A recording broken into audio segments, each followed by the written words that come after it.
오늘 우리가 읽은 본문의 말씀 중심으로 모든 선을 내 주에게 행하사라는 제목으로 우리 말씀의 은혜를 함께 나누기 원합니다. 오늘 본문 이 사무엘상 25장에는 세 사람이 등장합니다. 한 사람은 다윗이고 또 한 사람은 지혜로운 여인 아비가일입니다. 그리고 그녀의 남편이었던 나발이 이제 등장을 합니다. 나발이라고 하는 이름의 뜻은 바보, 미련한 자, 어리석은 자 이런 뜻입니다. 그러니까 본명은 아니었던 것 같아요. 누가 사람 이름을 바보 이렇게 지을 수가 있겠습니까? 아마 이것은 이 사람의 별명이었던 것 같습니다. 성경은 어떤 사람을 미련한 자 혹은 어리석은 자라고 하냐면 하나님을 모르는 자, 그 마음에 하나님이 없는 자를 그렇게 표현합니다. 시편 35편 1절을 보시면 어리석은 자는 그의 마음에 이르기를 하나님이 없다 하도다 그랬습니다. 나발이 딱 이런 사람이었습니다. 근데 오늘 말씀의 핵심은 나발이 아닙니다. 지혜로운 여인 아비가일도 아닙니다. 핵심은 다윗이고요. 그 다윗을 향하신 하나님의 열심이 핵심입니다. 하나님께서 다윗을 어떻게 훈련시켜 나가시는지, 하나님께서 어떻게 만들어 나가시는지를 보여주는 말씀입니다. 오늘 이 말씀을 보면 사무엘이 죽었습니다. 또 나발에게 다윗이 조롱을 당합니다. 이런 모든 과정 속에서 아비가일을 통해 지혜로운 하나님의 말씀을 듣게 됩니다. 그러면서 그는 더 하나님의 은혜를 깊이 알게 되고 또 하나님의 뜻을 발견하게 되어지면서 더 온전한 신앙인으로 세워져 가는 것을 보게 됩니다. 오늘 우리가 이 말씀을 묵상하면서 내 신앙이 하나님 앞에서 더 풍성하고 더 온전해지는 은혜의 백성들이 다 되시기를 주님 이름으로 축원을 드립니다. 오늘 첫 번째는 사무엘의 죽음입니다. 1절을 보시면요, 사무엘이 죽었어요. 사무엘이 누굽니까? 무명의 목동 다윗을 발굴해낸 사람입니다. 물론 하나님께서 다윗을 찾아내셨지만 앞으로 이 다윗이 아무도 기대하지 않았던 이 이새의 막내 아들 다윗이 이스라엘의 왕이 될 인물이다. 그래서 그 머리에 기름을 부었던 사람이 사무엘이었습니다. 앞으로 다윗이 왕이 된다면 하나님의 뜻으로 이 사람이 왕이 됐다, 하나님이 이 사람을 왕으로 세웠다라는 것을 증언해 줄 수 있는 유일한 증인이 사무엘이지 않겠습니까? 다윗이 세상을 살면서 힘들고 어려울 때마다 자기를 불러냈던 이 사무엘은 바로 자기가 기댈 수 있는, 의지할 수 있는 큰 언덕과 같은 어른이었을 것입니다. 그런데 그 사무엘이 지금 죽어버린 거예요. 사무엘이 죽었는데 다윗은 그 장례식에도 못 가는 거예요. 여태까지 물론 다윗이 여호와 하나님을 의지한다 이렇게 말하면서 살아왔지만 옆에 있는 사람들이 그에게 크고 작은 위로가 됐던 것도 사실입니다. 근데 사무엘이 딱 죽고 나니까 이제 의지할 사람이 아무도 안 보이는 겁니다. 그리고 또 어떻습니까? 자기 마음은 무너지는데 세상도 변한 것이 아무것도 없는 거예요. 나름대로 다윗은 세상을 살면서 자기가 할 수 있는 최선을 다했습니다. 사울을 충분히 죽일 수 있는 상황이 왔지만 그의 옷자락만 살짝 베었습니다. 그러면서 뭐라고 했습니까? 나는 하나님의 기름 부음 받은 사람 절대 해치지 않습니다. 나의 진정성을 좀 알아주십시오. 사울에게 막 읍소를 했지 않았습니까? 그렇게 노력을 했는데 사울은 변하지 않는 거예요. 또 자기를 죽이려고 추격을 해오는 거예요. 아무리 희생하면 뭐합니까? 아무리 헌신하면 뭐합니까? 아무리 노력하면 뭐합니까? 사울은 변하지 않고 세상은 전혀 달라지지 않았습니다.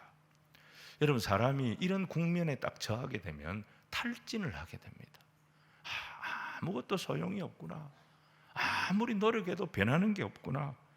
내만 고생했구나. 내만 바보짓 했구나. 그러면서 사람이 탈진을 하게 됩니다. 엘리야가 그랬지 않습니까? 오늘 다윗이 딱 그런 형편이었습니다. 다윗은 지금 깊은 상실감, 또 외로움, 불안감 이 속에서 아무리 노력해도 변하지 않는 세상을 보면서, 사람들을 보면서 지금 지쳐가고 있었습니다. 세상이 왜 이런가? 사람들은 왜 이런가? 내가 이렇게 힘든데 왜 하나님은 아무 도움이 안 되나? 다윗이 상황이 지금 굉장히 안 좋아요. 이런 상황 속에 사건이 하나 탁 터진 거예요. 다윗의 심기를 탁 건드리는 이런 생각지도 못했던 사건이 터진 겁니다. 그게 뭐냐? 다윗의 이웃이었던 나발이라고 하는 사람이 다윗을 조롱했던 것입니다. 자, 오늘 두 번째는 나발의 조롱입니다. 2절을 보니까 이 마온이라는 곳에 나발이 살았다. 이 사람이 나옵니다. 근데 이 나발이 어떤 사람이냐? 굉장한 부자였습니다. 이 나발이 양이 3,000마리였습니다. 여러분, 욥기에 보면 욥이 동방에서 제일 큰 부자라 했는데 그 욥이 양이 7,000마리였습니다. 그러니까 이 나발도 욥 정도는 아니지만 그 일대에서는 제일 가는 부자였다는 것입니다.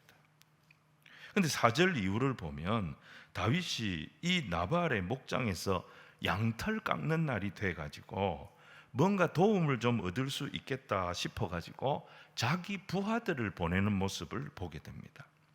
이 지역은 어떤 지역이냐? 지금 다윗은 바란 광야에 숨어 있거든요. 근데 이 지역은 아말렉 족속이 출몰하는 지역이었습니다. 광야의 강도 때였습니다. 그래서 항상 이 나발의 목장은 불안했습니다. 근데 거기에 누가 있었습니까? 다윗과 다윗의 군사들이 가까이 있었습니다. 다윗과 다윗의 군사들이 가까이 있었기 때문에 나발의 목장이 안전하게 지켜질 수가 있었던 겁니다. 자, 이제 양털 깎는 날이 됐습니다. 농사 짓는 사람들로 말하면 추수날이 된 거예요. 잔칫날이 된 거예요. 이 날이 되면 수고한 사람들 다 모으고 도움받았던 이웃들 다 모아가지고 그분들에게 감사하고 먹을 것도 나누고 같이 잔치도 하는 그런 날이었어요. 그래서 다윗은 나발에게 기대를 했던 거예요. 뭔가 우리에게도 뭔가 도움을 주지 않겠나 싶어가지고 부하들을 보냅니다. 근데 부하들을 보내면서 다윗이 나름대로 교육을 철저하게 시켜서 보냈어요. 나발에게 겸손해라, 정중해라, 그렇게 교육을 시켜서 보냅니다. 6절에 보니까 이렇게 돼 있어요. 그 부하게 사는 자에게 이르기를 너는 평강하라, 내 집도 평강하라, 내 소유의 모든 것도 평강하라. 여러분 여기 보세요. 평강하라, 평강하라, 평강하라. 샬롬, 샬롬, 샬롬. 샬롬을 3번 하지요. 3중 인사예요. 이스라엘 백성들이 샬롬, 샬롬, 샬롬 3번 할 때는 최고의 겸손, 최고로 정중하게 인사할 때 이렇게 하는 거예요. 다윗은 다윗의 부하들에게 나발에게 가서 절대 권리 주장하지 말고 나발에게 가서 겸손하게 인사해라. 분명히 나발이 우리를 챙겨줄 거다. 그렇게 기대하고 보냈던 거예요. 근데 다윗의 부하들을 대하는 나발의 반응이 어떠했습니까? 10절과 11절 말씀을 우리 같이 한번 읽겠습니다. 시작. 나발이 다윗의 사환들에게 대답하여 이르되 다윗은 누구며 요즘에 각기 주인에게서 억지로 떠나는 종이 많도다. 내가 어찌 내 떡과 물과 내 양털 깎는 자를 위하여 잡은 고기를 가져다가 어디서 왔는지도 알지 못하는 자들에게 주겠느냐 한지라. 다윗이 누구냐는 거예요. 이 말이 됩니까? 한 해 동안 자기를 지켜주고 원수의 이 공격에서 보호해준 다윗이 누군지 모른다는 거예요. 그리고 또 그의 부하들에게는 뭐라고 말합니까? 요즘 주인에게서 떠난 종들이 많다는데 내가 너희들이 어디서 온 줄 알고 내가 뭐를 믿고 당신들에게 이 잔치 음식을 나눠주겠느냐? 너희는 이 잔치에 국물도 없어. 이런 얘기를 한 거예요. 다윗을 조롱한 거고요. 다윗의 부하들을 모욕한 거예요. 이 말에 다윗이 격분합니다. 나발과 그 식솔들, 은혜를 알지 못하는 이 인간들 전부 다 내가 학살해 버리겠다. 400명의 부하들을 무장을 시켜서 지금 나발의 집으로 출동을 한 겁니다. 여러분, 한편으로는 다윗이 좀 이해가 되는 부분도 있기는 있지만 우리가 오늘 이 사무엘상 말씀을 전체적인 관점에서 한번 볼 필요가 있습니다. 지금까지 다윗은 이스라엘의 의로운 자의 표상이었습니다. 사울이나 아기스에게 그 견디기 힘든 모욕을 당했지만 다 참았습니다. 자기 스스로 충돌이 될 만한 자리는 피해버렸습니다. 근데 오늘 본문 25장에서는 어떻습니까? 완전히 다른 다윗의 모습을 보게 됩니다. 나발이 조롱을 해왔는데 이 나발에 대해서는 다윗이 참지를 않습니다. 자기 안에 있던 감정을 그대로 폭발시켜 버렸습니다. 이건 일종의 분풀이 아니겠나 하는 생각을 합니다. 힘이 있는 아기스에게 꼼짝 못했어요. 힘이 있는 사울에게는 꼼짝 못했어요. 하지만 그에게 조롱을 당하면서는 피할 때에 아무 말도 못하고 피했지만 그의 마음속에는 뭐가 있습니까? 앙금이 있는 거예요. 상처가 있었던 거예요. 사람에게 당한 상처, 그 상처 때문에 표현은 못하지만 자기 안에 분노가 있었던 것입니다. 그러다가 자기 상황이 힘들어지니까, 또 자기보다 약한 자가 자기를 도발하니까 그 분노가 자기도 모르게 폭발해버린 거예요. 폭발하면서 그 안에 있던 모든 앙금이 다 터져 나왔던 것입니다. 자, 사무엘상 22장에 보면 이런 식으로 분노를 터뜨린 사람이 한 사람 나옵니다. 그 사람이 사울 아닙니까? 사울은 노업의 제사장들이 다윗을 도와줬다 이 소식을 듣고 격분합니다. 그래서 군대를 이끌고 찾아가서 85명 제사장들 전부 다 학살해 버렸습니다.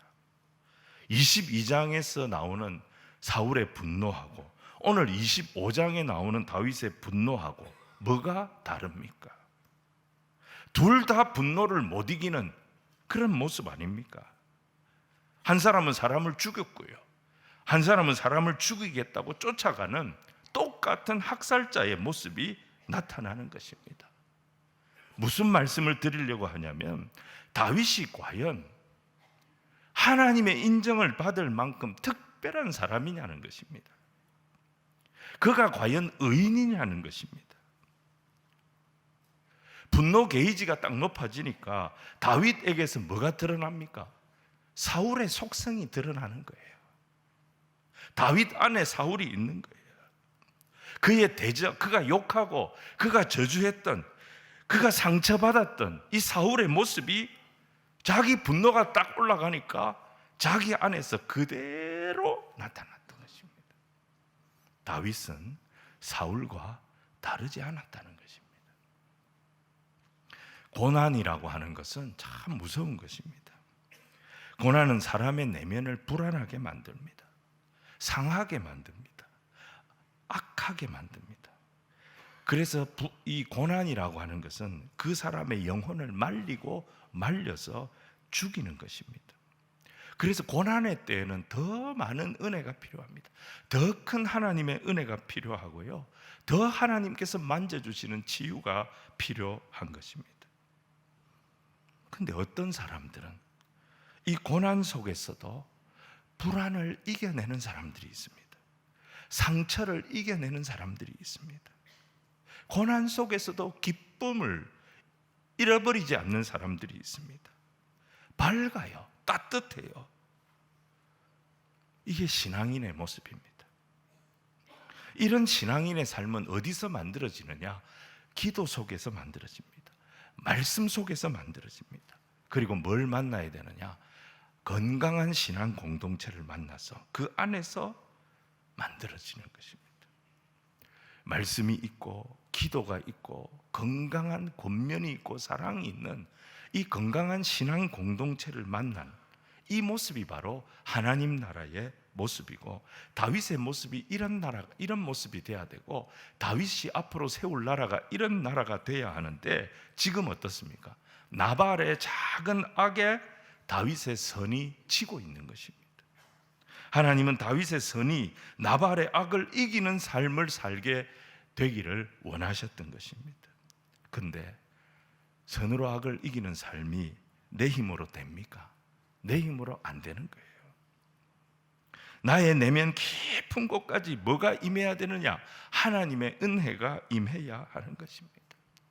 말씀을 통하여 하나님의 은혜가 깊이 임해야 하고, 기도 속에서 하나님의 임재를 경험해야 하고, 건강한 신앙 공동체 안에서 내 심령이 치유되고 회복되고, 내가 하나님의 사람임을, 은혜 안에 거하는 자임을 다시 깨닫게 되는 이 시간이 우리에게 필요합니다.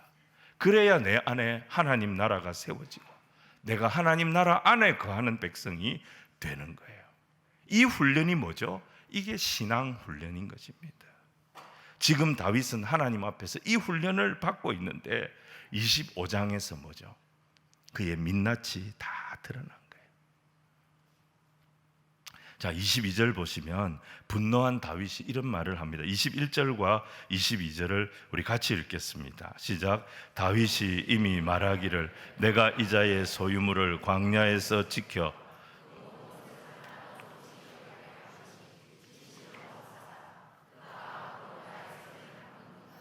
내가 그에게 속한 모든 남자 가운데 한 사람이라도 아침까지 남겨두면 하나님은 다윗에게 벌을 내리시고 또 내리시기를 원하노라 하였더라.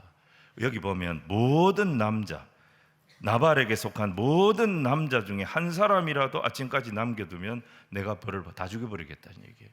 근데 이 성경이니까 모든 남자 이렇게 표현했지, 히브리어 원문 그대로 번역하면 서서 오줌 누는 놈들이에요. 다윗의 입에서 지금 욕이 나오는 거예요. 평소에 쓰지 않는 용어가 나오는 거예요. 다윗은 자기가 심판자가 돼 있어요. 지금 자기 스스로 의인이 돼 있어요. 여러분, 우리 모두에게는 자기의라는 게 있어요. 나는 합리적인 사람이고 나는 이성적인 사람이다, 그렇게 다 자부하면서 살아갑니다. 그런 생각이 강한 사람들일수록 뭡니까? 자기의가 강한 거예요. 근데 자기의가 강한 사람들은 잘 분노합니다. 교회 안에서도 보면 자기의가 강한 사람들이 화를 잘 냅니다. 다윗이 지금까지 살아오면서 이스라엘을 위해서 수고 많이 했습니다. 사울에게 당한 것도 많습니다. 사울에게 당했지만 자기 나름대로 믿음을 지켜온 것들이 많습니다. 자기가 살아온 지금까지의 모든 삶이 어느 순간 자기도 모르는 사이에 뭐가 돼 있습니까? 자기의가 돼 있는 거예요. 내가 누군데? 내가 얼마나 고생했는데? 내가 고생하면서도 얼마나 내가 믿음으로 살려고 노력했는데? 내가 지금까지 어떻게 살아왔는데? 내가 얼마나 희생하고 헌신하고 내가 얼마나 수고하고, 이게 뭐가 돼 있습니까? 다윗의 마음속에 자기도 모르는 순간 이게 자기 의가 돼서 다른 사람을 그 의로 판단하고 있는 것입니다. 사무엘상 25장이 보여주는 다윗의 모습은 뭐죠? 지금까지의 다윗의 모습과 전혀 다른 모습이에요. 다윗도 인간이더라. 다윗도 뭐 특별한 사람이 아니더라. 다윗도 분노지수 세팅값을 사울의 분노지수하고 딱 맞춰보니까 사울하고 똑같이 분노하고 사울하고 똑같이 욕하고 사울하고 똑같이 사람들 다 죽여버리겠다고 난리를 치더라.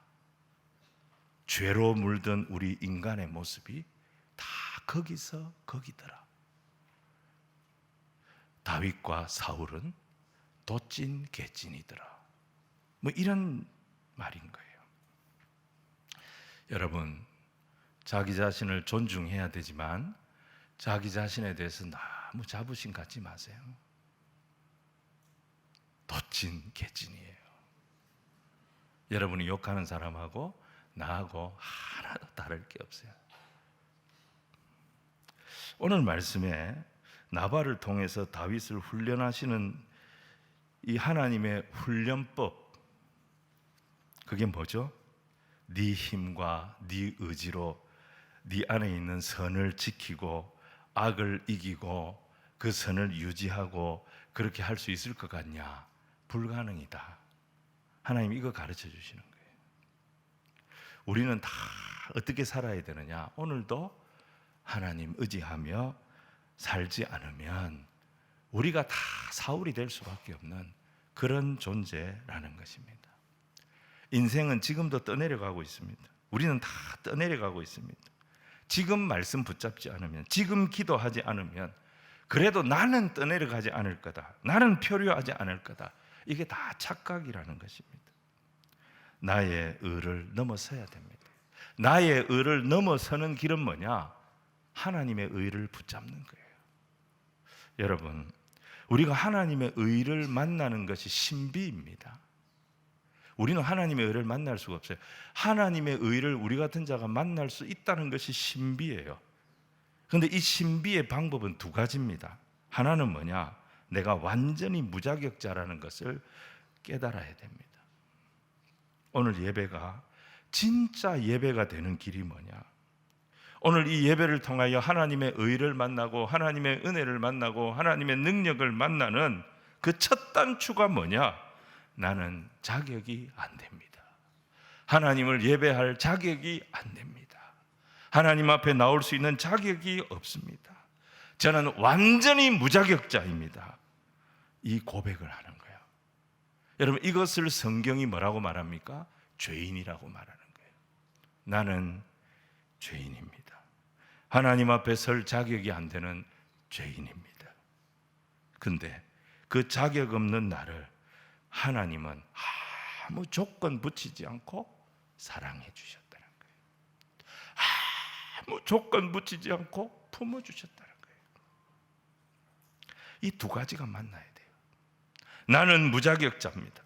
나에게는 구원의 길이 없고 나에게는 구원의 방법이 없습니다. 내가 만든 의는 가짜 의입니다. 분노가 올라오면, 문제가 생기면 바로 무너지는 가짜 의입니다. 그런데 그런 자격 없는 나를 하나님은 아무 이유도 없이 사랑해 주셨습니다. 여러분, 이 두 가지 진리가 만날 때 거기에 무엇이 드러나느냐?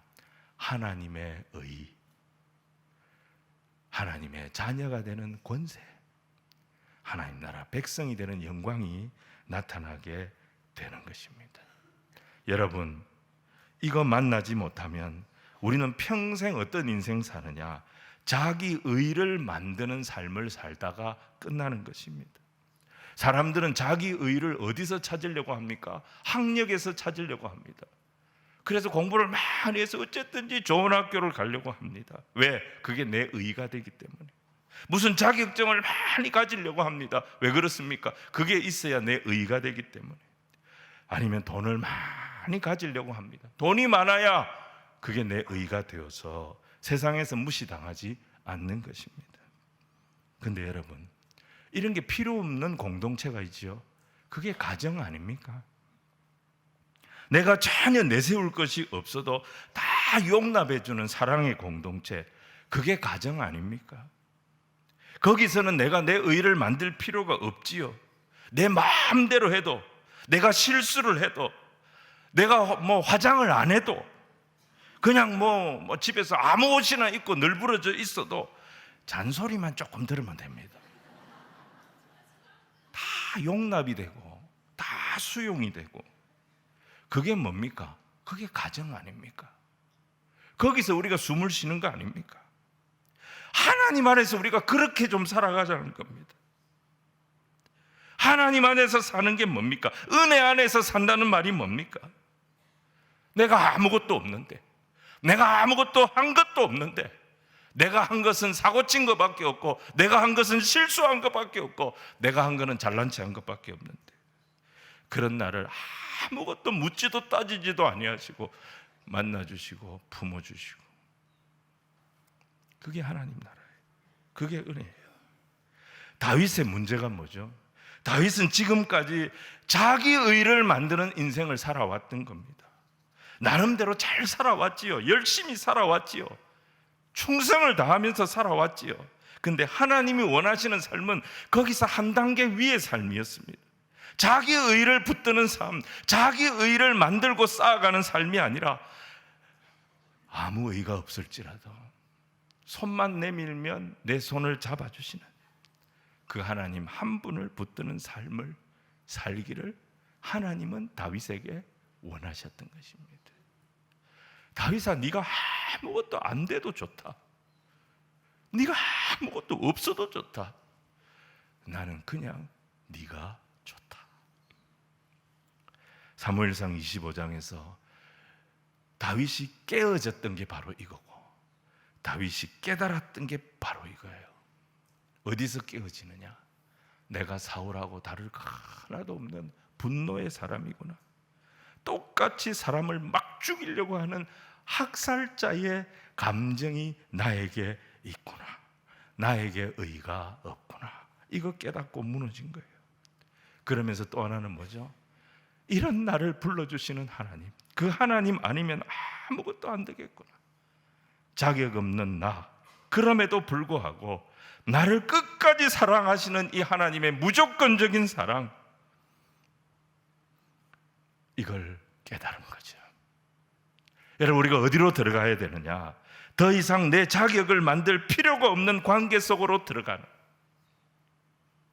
자기를 자기 의로 증명할 필요가 없는 관계 속으로 들어가는, 그게 은혜 안에 들어가는 거고, 그게 믿음의 세계로 들어가는 것입니다.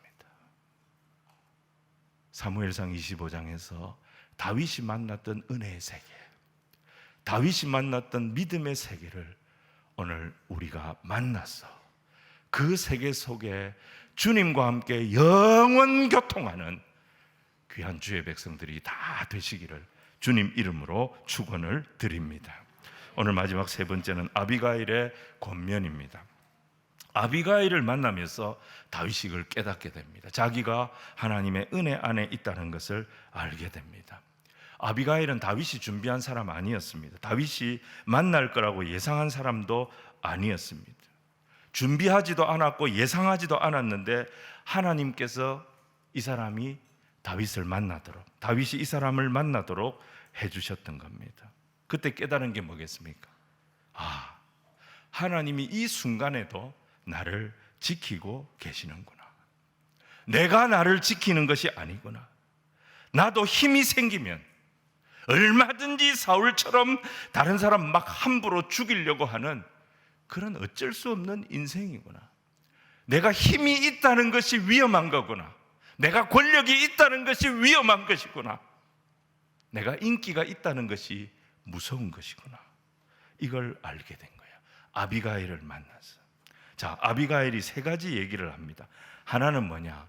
하나님이 보고 계시니 죄짓지 마십시오.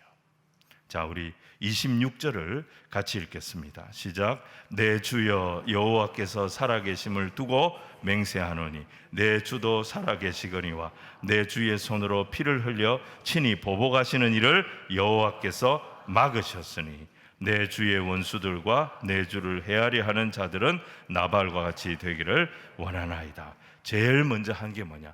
하나님 보고 계십니다. 죄짓지 마십시오. 두 번째는 뭡니까? 29절입니다. 우리 같이 읽겠습니다. 시작. 사람이 일어나서 내 주를 쫓아 내 주의 생명을 찾을지라도 내 주의 생명은 내 주의 하나님 여호와와 함께 생명 싸개 속에 쌓였을 것이요 내 주의 원수들의 생명은 여호와께서 그것을 던지시리이다. 이게 두 번째 권면인데 내용이 뭡니까?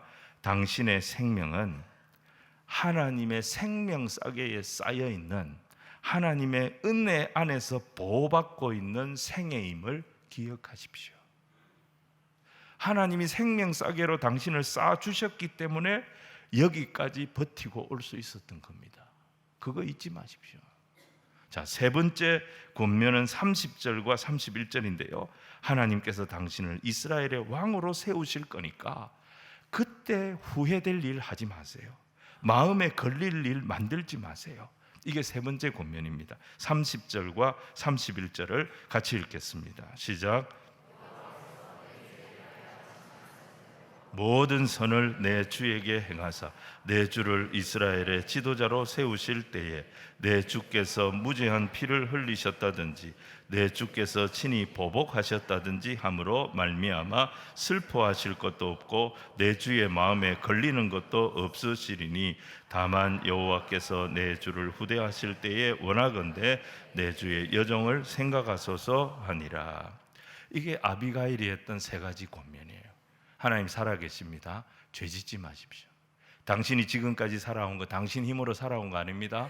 하나님의 생명 싸개가 당신을 보호하셨기 때문에 여기까지 왔다는 거 잊지 마십시오. 그리고 당신 앞으로 이스라엘의 왕이 될 사람입니다. 후회할 짓 만들지 마십시오. 흠이 될 일 하지 마십시오. 요 세 가지 권면을 했던 거예요. 다윗은 지금 사무엘이 죽고 세상은 변하지 않고 나발 같은 사람까지 자기를 조롱하니까 완전히 지금 사람이 무너지기 일보 직전이었습니다. 그 상황에서 아비가일을 만났어요. 아비가일을 통해서 다윗이 뭘 경험했을까요? 다윗의 심령에 내적 치유가 일어난 거예요. 다윗의 마음속에 있는 원통함, 다윗의 마음속에 있는 불안감, 다윗의 마음속에 있는 답답함, 이것 때문에 지금 다윗이 무너지기 일보 직전인데 아비가일을 통해서 내적 치유를 만난 거예요. 그걸 어떻게 알 수 있느냐? 32절 이후를 보면 다윗의 언어가 달라집니다. 다윗의 행동이 달라집니다. 그가 다시 찬송을 회복합니다. 그가 다시 감사를 회복합니다. 여러분, 찬송의 사람, 감사의 사람 그냥 되는 거 아닙니다. 내적 치유가 일어날 때 진짜 찬송이 나오고 내 안에서 하나님의 평강을 경험하게 될 때 감사가 터져나오게 되는 겁니다. 그러면서 그의 행동이 변하지요.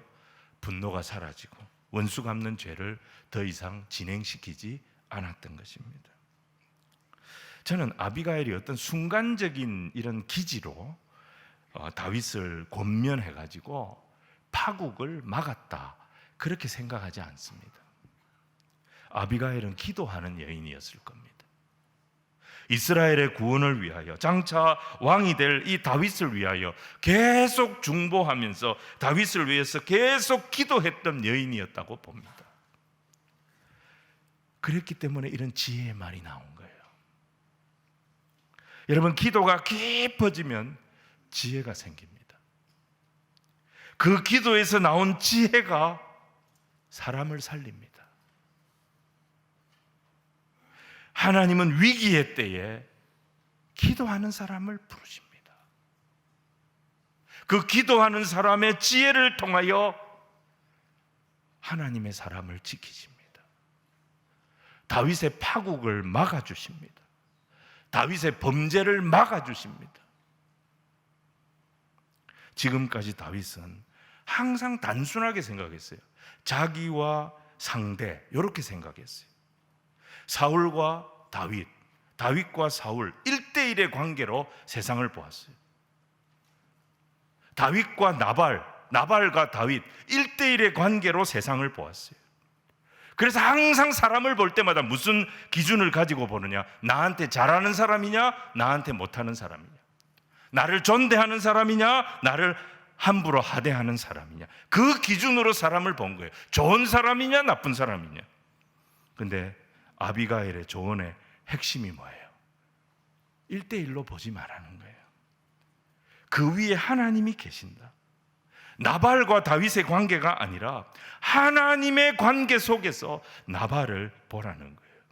사울과 다윗의 1대1의 관계가 아니라 하나님의 관점에서 이 상황을 보면 이 모든 것이 해석이 될 거라는 것입니다. 1대1로 보지 말고, 문제만 보지 말고 내 인생을 하나님의 시야에서 입체적으로 보기를 원합니다. 이게 아비가일의 조언이었어요. 여러분, 오늘 우리도 마찬가지입니다. 문제만 계속 보게 되면 내 인생이 이해가 안 됩니다. 이게 풀리지가 않습니다. 하나님의 관계, 하나님과의 관계 속에서 보셔야 합니다. 하나님과의 관계 속에서 내가 맞닥뜨린 문제를 보고 하나님과의 관계 속에서 사람들과의 관계를 살펴봐야 합니다. 그러면 하나님의 그 큰 뜻을 보게 됩니다. 다윗은 아비가일을 만나서 하나님의 뜻을 알게 된 거예요. 나발을 통하여 무엇을 내게 가르치시고 어떤 훈련을 시키시기를 원하시는지 그 하나님의 거대 담론을 아비가일을 통해 알게 된 거예요. 그러면서 하나님의 뜻을 발견했고 범죄를 피할 수가 있었던 거예요. 그러니까 여전히 다윗은 하나님의 은혜 안에, 생명싸개 안에 있는 사람이었습니다. 다윗을 조롱했던 나발이 어떻게 됩니까? 38절 보니까 다윗이 손댈 필요가 없죠. 다윗이 이렇게 분노했는데 이렇게 문제가 해결이 됐다. 이걸 아비가일이 나발에게 전해줬습니다. 이 소식을 들은 나발이 어떻게 됩니까? 시름시름 앓다가 열흘 만에 죽었습니다. 다윗이 손댈 필요가 없었던 것이죠. 자, 오늘 이 말씀을 정리하겠습니다. 오늘 말씀을 통해 하나님 우리에게 주시는 메시지가 있습니다. 내가 하나님 말씀대로 잘 살았는데, 내 열심히 살았는데, 내 희생하고 헌신하며 살았는데 왜 나에게 이런 어려움이 계속되나? 하나님과의 관계 속에서 입체적으로 내 문제를 봐야 돼요. 내 인생을 봐야 돼요. 내 문제만 딱 놓고 평면적으로 1대1로 생각하면 우리 인생은 답이 보이지 않습니다. 하나님은 내 마음 깊은 곳에서부터 내가 내 힘이 아니라 내가 하나님의 덕으로 살고 있음을, 하나님의 은혜로 살고 있음을 깨닫기를 원하십니다. 내가 하나님의 은혜 안에 있다는 것을 깨달을 때 형통 중에서도 교만하지 아니하고 고난 중에서도 담대할 수 있는 그런 우리가 되는 것입니다. 오늘 저와 여러분이, 이 예배하는 저와 여러분이 하나님의 은혜 안에 있음을 믿으시기를 바랍니다. 날마다 이 은혜가 압도하는 은혜가 되기를 간구하며 기도하는 우리 모두가 되기를 바랍니다. 은혜가 나를 압도하기 시작할 때, 하나님의 은혜가 예배할 때마다, 기도할 때마다 부어지기 시작할 때 우리 안에 치유가 일어나게 될 줄로 믿습니다. 기쁨이 회복될 줄로 믿습니다. 찬송이 터지게 될 줄로 믿습니다. 병이 낫는 역사도 일어나게 될 줄로 믿습니다. 내 인생이 하나님 앞에 겸손하며 내 인생이 하나님을 찬송하는 복된 인생이 되어질 줄로 믿습니다. 그러면서 우리가 한 차원 더 성장하는 겁니다. 자기 의에 사로잡히면 자기가 만든 하나님을 믿는 거예요. 다윗 역시도 자기도 모르는 사이에 자기 의를 만들어 놓고 그걸 기준으로 사람을 판단하고 분노하고 나발을 죽이려고까지 했습니다. 근데 문제는 나발이 아니었죠. 분노하면서 나발을 막 죽이려고 하는 그런 자신을 보면서, 야, 내가 나를 죽이려고 하는 사울하고 다를 게 하나도 없구나. 사울이나 내나 하나님 나라의 무자격자구나. 다윗이 고난과 위기 속에서 지금까지 버텨올 수 있었던 것은 자기 지혜, 자기 능력이 아니었다는 것을 알게 된 겁니다. 오늘 말씀에 뭐라 그랬어요? 모든 선을 내 주에게 지금도 주고 계신, 모든 선을 아끼지 아니하시고 지금도 다윗에게 부어주고 계신 하나님의 은혜 때문에 여기까지 올 수 있었다는 것을 깨닫게 된 것입니다. 우리도 마찬가지입니다. 아무 자격도 없는 나를 붙드시고 또 붙드시고 지키시고 또 지키시고 천국까지 인도해 주시겠다고, 끝까지 나를 놓지 아니하시겠다고, 끝까지 나를 사랑해 주시겠다는 이 하나님의 약속 때문에, 이 하나님의 은혜가 있기 때문에 오늘 저와 여러분이 여기에 있다는 것을 알아야 합니다. 지금까지 살아온 것 주의 크신 은혜라.